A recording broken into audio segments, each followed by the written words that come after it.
Back in September 2013, my husband and I got married.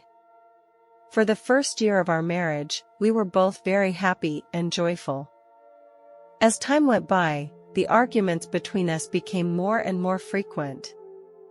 At one point, I overheard that he was gambling. He didn't deny his behavior and admitted that he owed a lot of money outside. At that time, I still wanted to give him a chance, but he still cheated on me. 3 months later, I received a collection call from my bank. I was shocked and disappointed, and I knew he was continuing to gamble. He even took out a mortgage on our house. These things hurt me a lot and left me feeling very disappointed and miserable. I couldn't believe he would do this, and I felt betrayed. Later, when he knelt in front of me and asked me to forgive him, I felt very conflicted.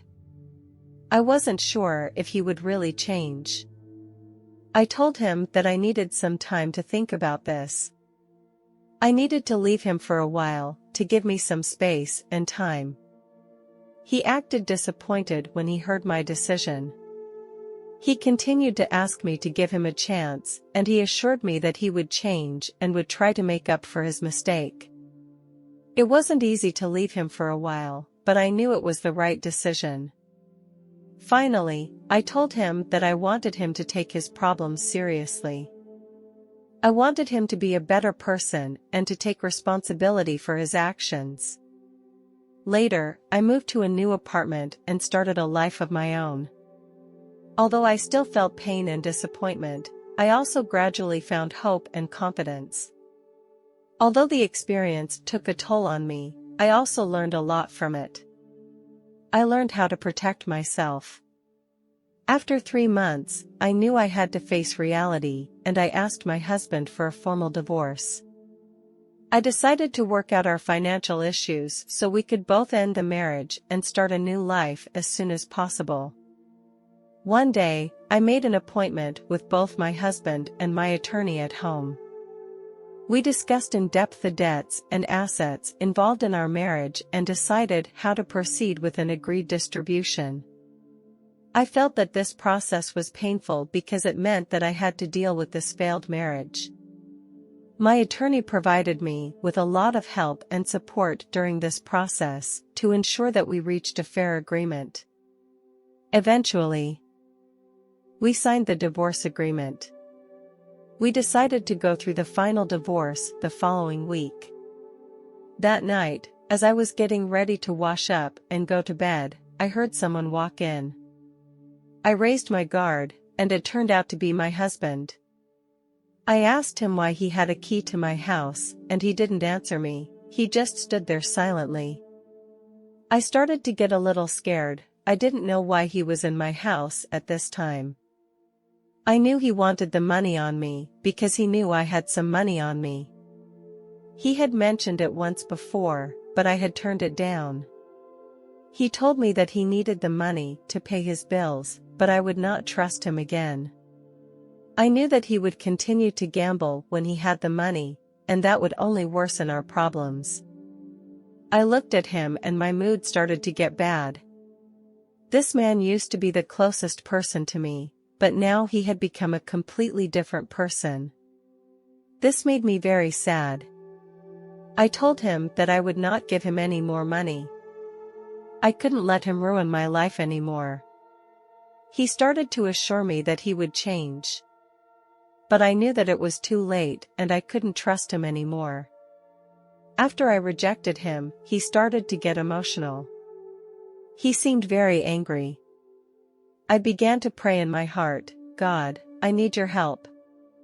He kept apologizing while he was still trying to get me to borrow money. I wanted to call the police. When he wasn't looking, I ran into the bedroom. I was about to unlock the door when he forced his way into the bedroom. He was screaming at me. It felt like his soul had been taken over by the devil. He picked up the ashtray on the table and smashed it on my head.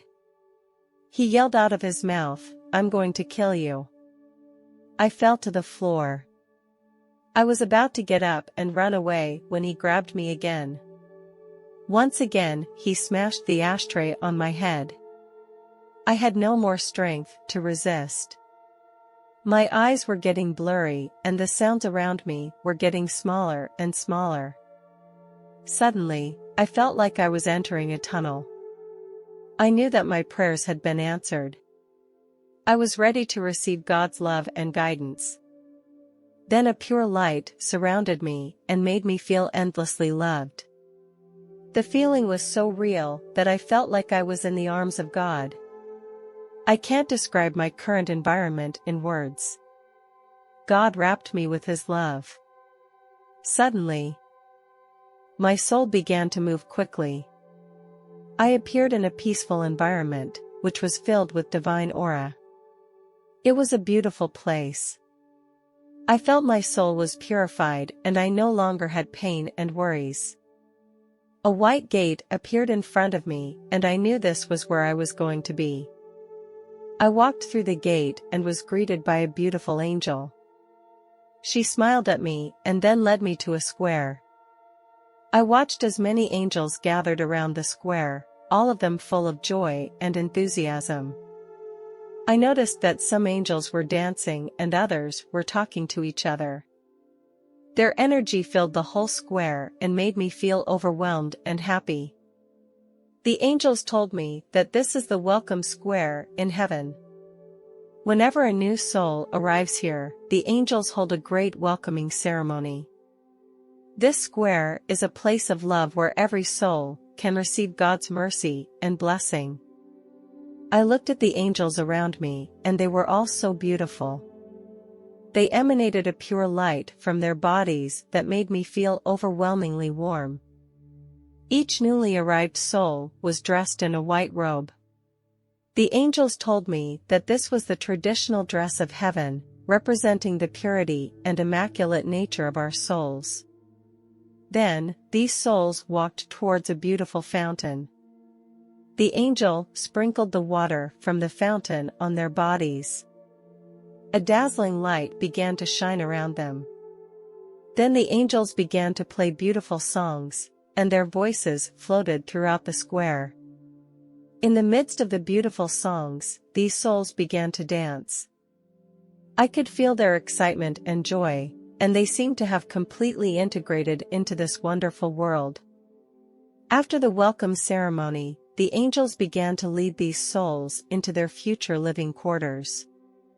I could see that there were many different living areas in heaven, and each soul could choose a place that suited them to start their new life. There was a beautiful garden with all kinds of flowers and trees. Souls can relax here and immerse themselves in the beauty of nature. In the center of the garden, there is a small lake with very clear water. Each soul can enjoy their personal time here alone. I also saw a dense urban community where people interact and learn. The buildings are very distinctive. They can make new friends here. Finally, I saw a small town by the sea. There are white sandy beaches and blue water. You can enjoy the sunshine here. There are also many special handicrafts in the town. Each living site has a unique charm. The souls can choose a place that suits their interests and preferences. When I was ready to explore other areas, the angel beside me told me that there were some places I could not go right now.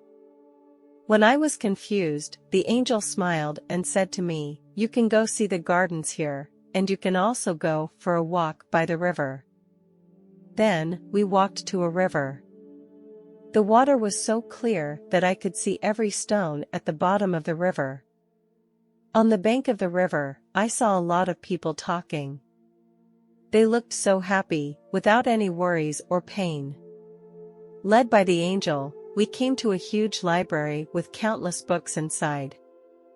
The angel told me that all the history of human past was recorded here.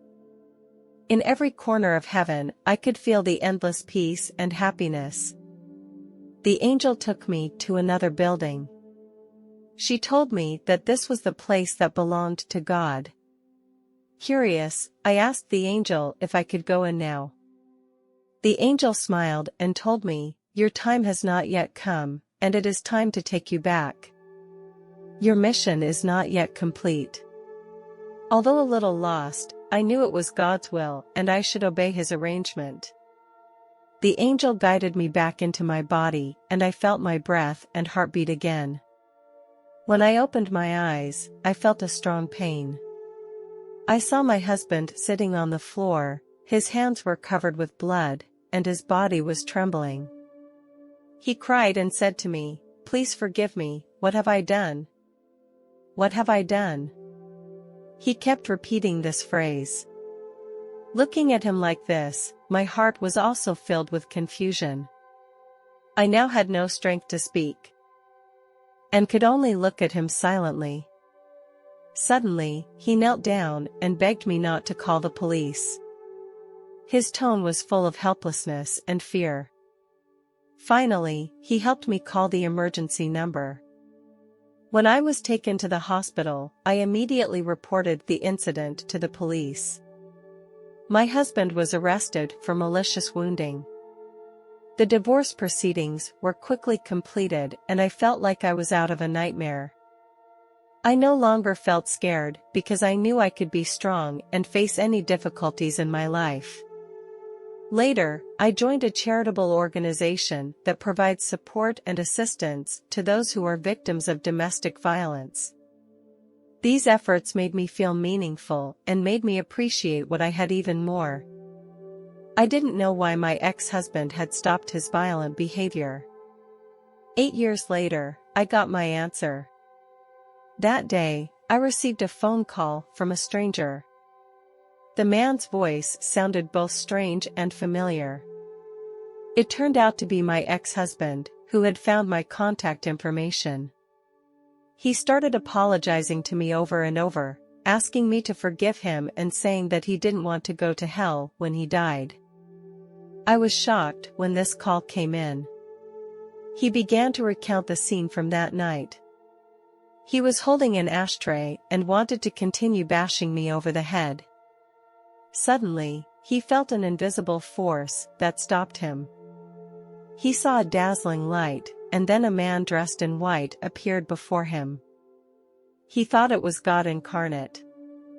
This person asked him, "Are you sure you want to kill your wife?"